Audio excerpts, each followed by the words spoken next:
কি রে, তুই এখনো এখানে বসে আছিস? স্নান করবি যা, স্কুলে যেতে হবে তো। উফ, কি ঠান্ডা! আজ স্নান করব না, কাল করি। আরে, আজকে তোর রেজাল্ট বেরোনোর কথা না? দেখব তোর রেজাল্টখানা।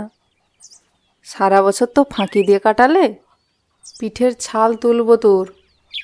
চুপচাপ স্নান করবি যা। তাহলে গরম জল করে দাও।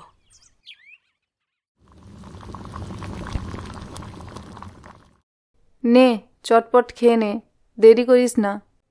ও মা, আজ পাটিসাপটা বানাবে? বানাও না মা, কতদিন খাইনি, বিকালে খাবো। হ্যাঁ, তোমার তো আবদারের শেষ নেই।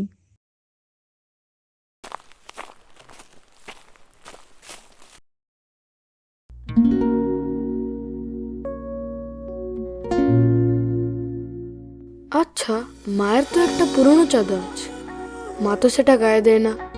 আর আমারও একটা পুরনো সোয়েটার আছে, অনেক দিন থেকে।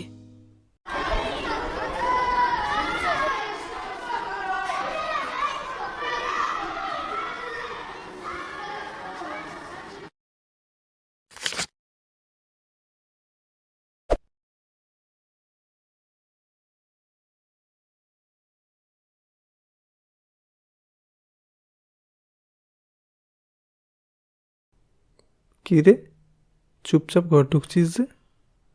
আজ তো রেজাল্ট বেরিয়েছে তাই না? দেখি কত পেলি, মার্কশিটটা দেখা তো।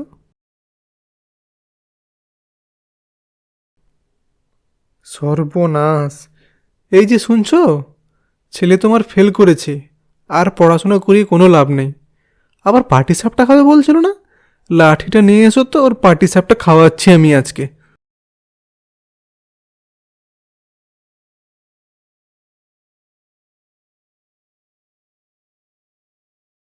নিন, পাটিসাপটা বানিয়েছি, খেয়ে উদ্ধার করুন। ও মা, আজ গার্জেন কলে তুমি যাবে তো? আমি আমি যেতে পারবো না, তোর বাবাই যাবে।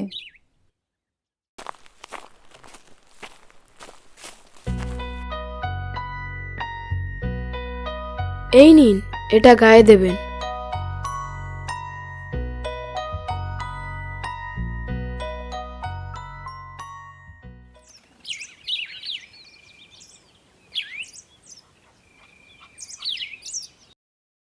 দুঃখিত স্যার, ছেলেটা বড়ই ফাঁকিবাজ। পড়াশোনায় ওর মনেই বসে না, মানুষ করতে পারলাম না ওকে আর। আপনি হয়তো জানেন না, আপনার ছেলে পরীক্ষায় ফেল করলেও মানুষ হিসেবে কিন্তু 100-তে 100 পেয়েছে।